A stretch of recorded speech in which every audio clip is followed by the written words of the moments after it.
My name is Eric Worre, and for almost 30 years I've been an entrepreneur, struggling at times, but ultimately succeeding. As a best-selling author, speaker, and business owner, I've spent my entire career helping millions of people around the world to become entrepreneurs. And I believe strongly that there is, in fact, a better way when it comes to how we make a living. The career landscape has changed dramatically, and many are still working in a model that is completely out of date. What worked for previous generations isn't working as well for people today. In this film, we're going to explore 3 important questions. First, what's really going on in our working world today? Second, in this new economy, is it better to become an entrepreneur, or is it safer to work for someone else?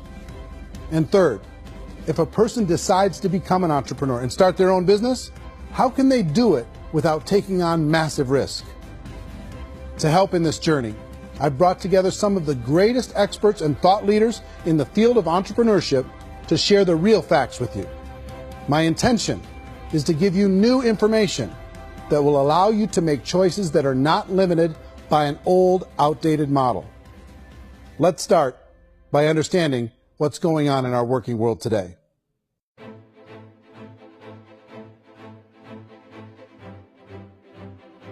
Let's look at unemployment. 30–40% of the people are honestly not working, but would be working. What our government does is if you haven't found a job in 6 months, we don't call you unemployed. We pretend you dropped out of the labor force. I've often said that unemployment, particularly structural unemployment, that's unemployment due to technological changes, is the first sign of economic growth. Think of it, 10 people live on an island. They go out every day and fish. One day, new technology shows up. A missionary brings them a net. Now, using the net, one pilots the boat, one throws the net. 2 fishermen can do all the work 10 used to. That's a 500% increase in productivity, 2 doing the work of 10, in one day. You don't have to learn a lot to learn how to throw a net instead of throw a fishing line. The island's got a big problem, 80% unemployment. But the island still has all the wealth of the fish because the 2 people produce as much fish as 10 did. Now, of course, looking back in history, these changes used to take thousands of years. And during that time, we went into farming and transportation. Some of us became doctors and some teachers and lawyers, and we developed all these new professions and new manufacturing jobs. Today, these changes are occurring literally in one day when a new technological advance occurs, and we don't have the social structures to deal with it or to retrain the unemployed people. So one of the things that I think is interesting as I travel across the country and really travel around the world is the way that we work and the way we get paid for work is changing pretty dramatically. On a global basis, everything is being turned upside down because of the rapidly advancing technologies. They are eliminating many jobs, and we have been left with many people not prepared for the jobs that exist. A lot of demand in public companies was to squeeze out all the fat and to get just as much margin as we possibly could, and fat equals humans. So this idea of job security in information age is so obsolete, but it's still taught inside our school system, and that's where the problem starts. There's no financial education in the school system, and people are still trained to be employees to work for that paycheck. This is a chart on the middle class. What's happening in the middle class, those that went to school, their incomes have been coming down for years. I feel sorry for the person who dreads going to work, who is sick to their stomach on Monday morning, who hates their alarm clock, who gets a little glimmer of hope on a Wednesday because it's hump day and says, thank God it's Friday. And they live for those 2 days a week where they get to be themselves and they don't have to be around people they don't like, and they don't have to play the political game in the office, and they don't have to live this half life. The person that works 50 weeks a year just to be able to have the 2 weeks for vacation. And you know what happens to most of them nowadays? They don't have a vacation. They have a staycation. They have time off of work, but they don't get to go where they want to go. I feel sorry for that group of people because there's a better way. They just don't know it. The basis for their life is worry. I'm worried you know, maybe I'll get fired. I'm worried maybe my company will go out of business. I'm worried I can't keep spinning the plates on paying the bills. I'm worried about how do I send my kids to college. I'm worried, what if the transmission of my car breaks? That's, you know, 2 or 3, I can't fix it. People live in a sea of worry, and it eats at them. It's time to look in the mirror and say, it's not the economy, it's my economy. It's my little world of where I am. I need to improve. I'm not going to wait for the economy to come back, because frankly, the economy is doing great in this country. The average household income in the United States is approximately $50,000 a year, what they call the middle class. To reach the top 25% of income earners, you need to earn at least $90,000 a year.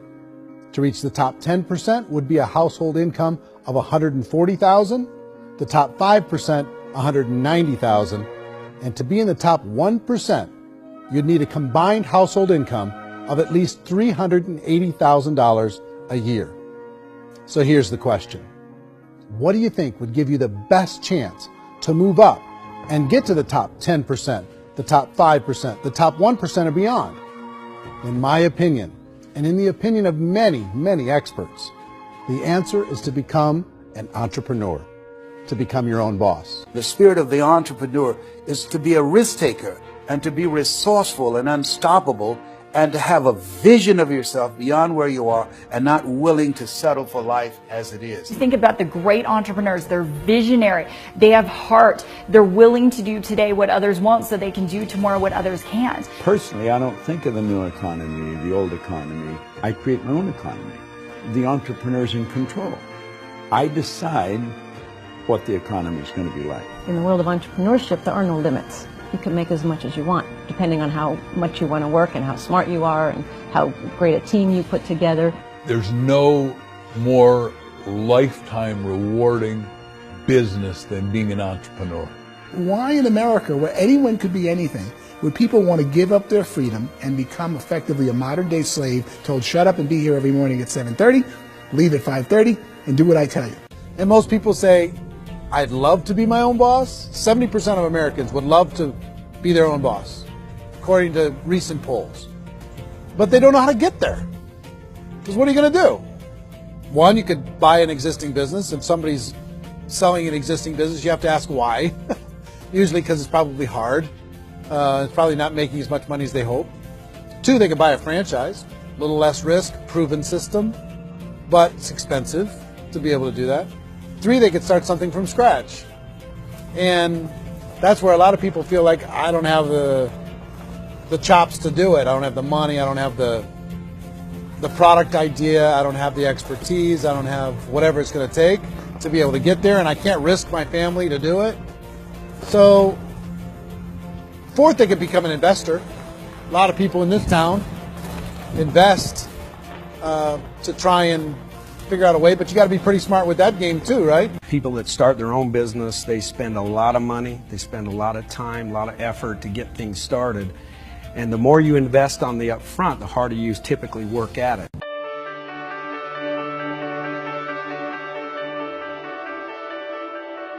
In our search for a better way to make a living, we've come to the conclusion that becoming an entrepreneur is actually safer than being an employee. And through our look at the entrepreneurial options, one particular path kept coming up from expert after expert. And I think most people will find it surprising because it's certainly a non-traditional business model. That model is for people to start their own business and become an entrepreneur through the creation of a network marketing business. Some people call it direct selling because the product is being sold directly from the manufacturer to the end consumer, cutting out the middlemen. Other people call it multi-level marketing, or MLM, because there are multiple levels of commissions paid. The most common term today is network marketing, because network marketing best describes using a large group of independent distributors, independent entrepreneurs, to move a product or service more efficiently.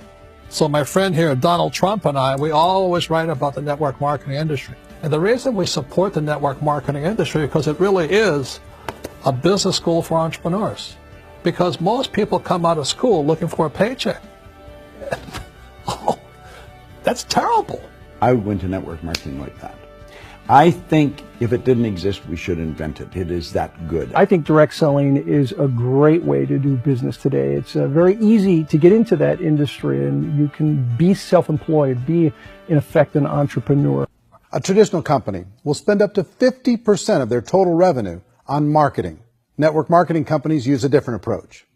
Instead of having all that extensive marketing expense, they utilize a network of independent distributors to do the marketing for them. Now, why do they do this?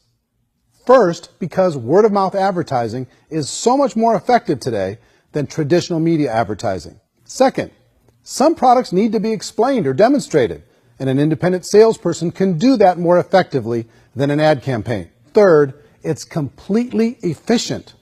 The company only pays for the marketing of their product if a sale happens and not before. Imagine if Amazon allowed you to become an independent distributor and paid out 40% of its revenue to that distributor group.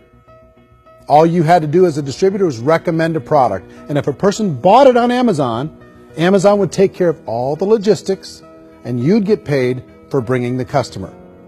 Now imagine you got paid for every purchase that customer made for the rest of their lives. Well, Amazon doesn't offer this option, but network marketing companies do. 85% of all buying decisions in our society are made as a result of word of mouth or reputation. We're recommending things to each other all the time. You know, who's your dentist? Who's your doctor? Who's your lawyer? What detergent, are you using? What legal system are you using? What product are you using? We're talking to each other about the things that we love anyway. When you go into a big box retailer, you're lucky if the clerk looks you in the eye, much less gives you any detailed or accurate information about what you're purchasing. So of course, this personal information, this education coming from a friend, a neighbor, a relative, or even a stranger, but one who has experience with the product is extraordinarily valuable. As a matter of fact, network marketing can educate consumers probably better than any other form of marketing. It certainly can do better than advertising, because advertising usually has a certain hype to it, and you can only get limited information. So, network marketing trumps advertising. The keys to network marketing is providing an opportunity for the masses to get involved, providing an opportunity for the average person who doesn't have the resources to start their own business. All of this so far is fairly straightforward, but network marketing offers another benefit, and it's this benefit that makes it so interesting for entrepreneurs.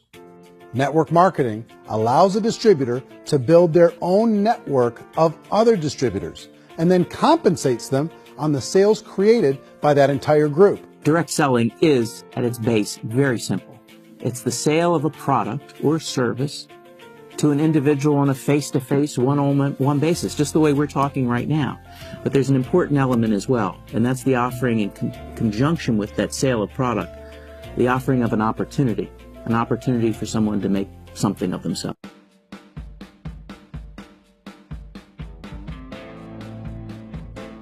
According to the Direct Selling Association, if you add up all the network marketing companies around the world, they combine to do over $178 billion a year in retail sales. To give you an idea of how big that really is, the NFL, the National Football League, does approximately $9 billion a year. The music industry does a little more than $16 billion a year, and the movie industry does about $80 billion a year.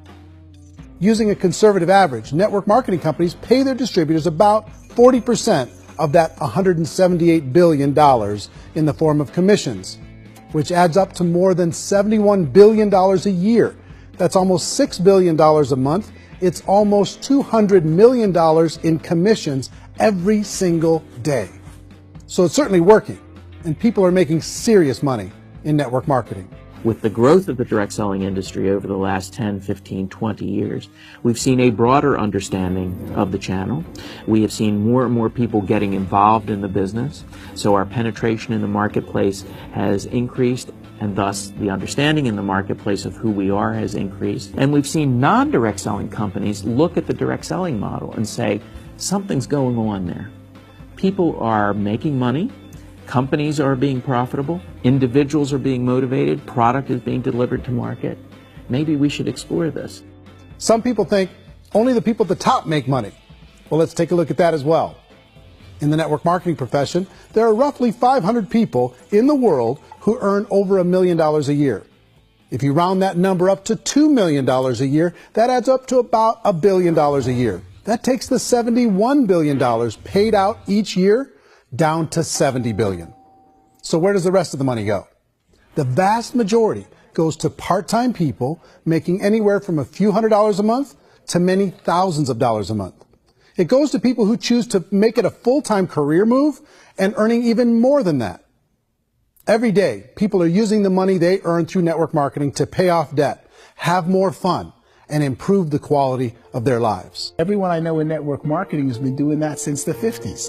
They go to work when they want to go to work. They stop working when they want to take time with their children to have a leisurely breakfast and discuss issues and drive them to school. They go back to work when they get home, wherever they're working out of. The biggest thing that I've seen is people that have become much happier in their life. MLM has probably made more millionaires of more people in more countries, and I've spoken to them in 67 countries, than any other single form of business, starting from nothing. If they have a choice between working a job for the next 10 years or working a network marketing business for the next 10 years, the result of working the network marketing business will be better. How many people are involved? Approximately 16 million Americans and 96 million people around the world are currently participating in network marketing. And in a recent poll, 82% of those people report a good, very good, or excellent experience with network marketing. So people are happy.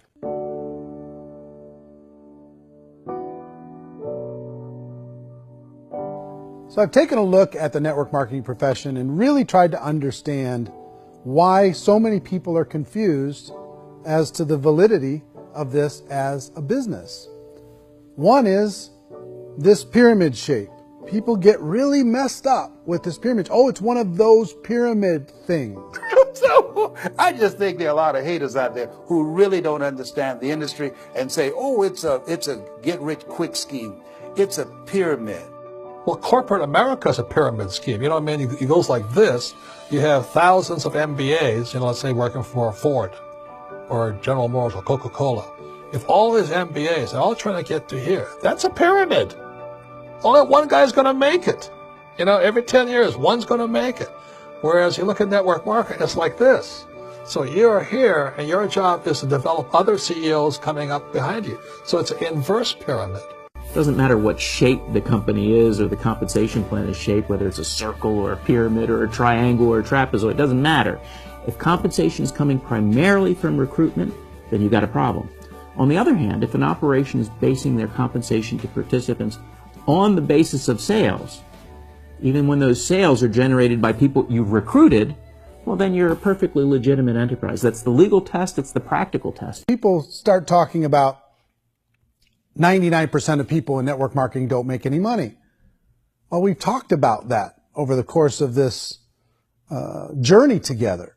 Almost $200 million a day is being paid out to network marketing distributors around the world. The naysayers, the people who say that it doesn't work, are usually the ones who just don't know how to make it work for themselves. And so they're giving you an opinion, and I tell people, don't confuse people's opinions with expertise, because opinions are free.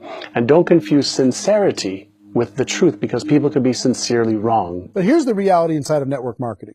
The vast majority of people that get involved in network marketing just become customers, and they get involved to be able to purchase product at a lower price. If you take Costco as an example, if a person goes into Costco and gets a membership to Costco so they can get a lower price on the product, we don't call that person a loser because they have a bunch of product that they walked out with a smile on their face. Yet when some people want to take a look at network marketing, they say, well, those people, they're just using the product and they aren't earning an income, so they must be a loser. They're not a loser, they're a happy customer. That's the vast majority of people that are involved in network marketing. Now, a smaller percentage of those people decide to go build a business. They earn $300 a month, $500 a month, $1,000, $2,000. That's the bulk of earnings in network marketing. And then there's the few that really decide to take it serious, really decide to build a large network, really work to make that network very, very productive. And those people make huge amounts of money and there's no cap.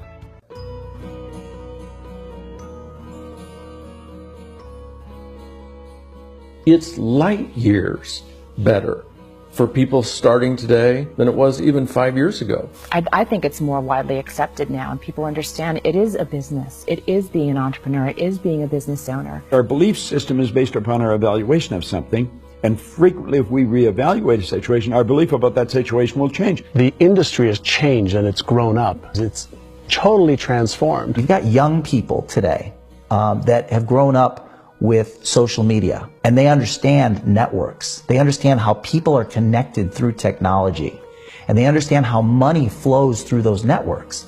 So when they see network marketing, they don't see it the way their parents saw it. It's like when they design a computer program, they design the program, then they run it, and then they go back through and they debug it. The MLM industry has been debugged. This is the day of being virtual, being able to run a business from your mobile phone. I mean, it's incredible. Companies are getting smarter. They're implementing more consumer protections. They're implementing more compliance training. They're doing more with respect to product research. If you do get involved and you make purchases of inventory, even on a voluntary basis, if you decide that this business is not for you, you can leave and have that inventory repurchased by the company.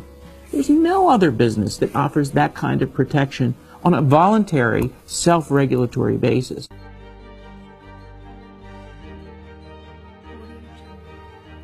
Life's too short to spend it living someone else's dream instead of your own. It's too short to spend it living at a fraction of your potential. Can being an entrepreneur be a challenge at times? Sure. But here's what you get in exchange. It can be yours. Something that you built, something that you created, something that you made happen. This balloon represents your dream. It represents entrepreneurship. My wish for all of you is that you would reach out and grab it. The choice is up to you.